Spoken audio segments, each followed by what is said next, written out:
Good morning. Andito po kami sa Barangay Tagumpay, Real Quezon. Kita ho ang Sea of Cloud dito. Ang ganda ng view.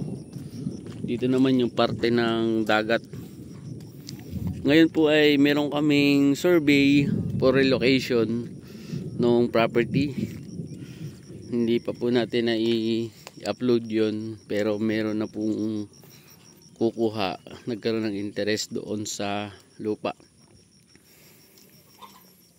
9,000 square meter. Dito po ilalagay yung windmill. Ayan po yung tester nila. Yung part po na yan ay barangay ng Kapalong, Sako po. Ito naman po yung Tagumpay. Ito, Barangay Tagumpay.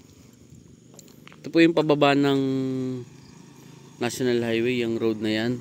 Ang maganda dito, yung ganda po ng overlooking view.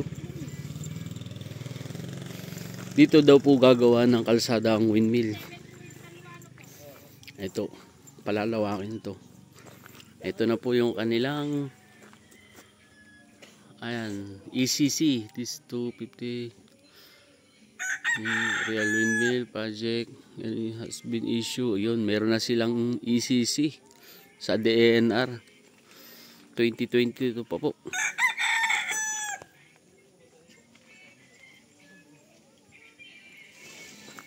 Ito po yun. Dito po yung babaybayin yung road na to.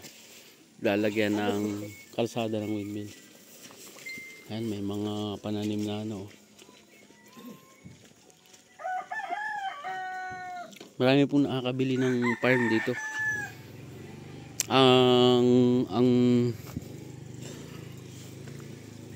maganda po dito ay yung iba yung nakukuha yung idea na mamili na muna agad ng mga lupa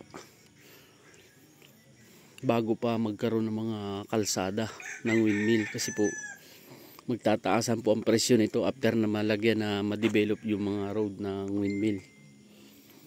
Ito pong kabundukan na to, yung Barangay Tagumpay tsaka yung Barangay Kapalong, magkadikit. Mga titulado po siya, mga OCT title, kung tawagin po yung CLOA, pero lahat po ng yun mga matured na CLOA, pang farming. Kaya po dun sa mga nag-i-interest na makakuha po ng ganun, yun po ang kailangan nating matunton, yung mga may titulo ng kabundukan na ito. Ang ganda kasi ng view dito dahil may pinakatap po siya eh. Kanina nung dumaan po kami, galing kami dun sa National Highway, habang umaakyat po kami dito, kita yung magandang view ng dagat. Dito po may mga community na, marami ng kabahayan dyan. May bagong tayo po na school dyan na parang private po ata yun. May church ng iglesia, nandiyan po yung barangay hall ng Tagumpay. Sa baba po nito, maraming mga beach resort. Ayun. Update ko po kayo dun sa gagawin namin na pagsusukat. Ilolocate po namin yung property.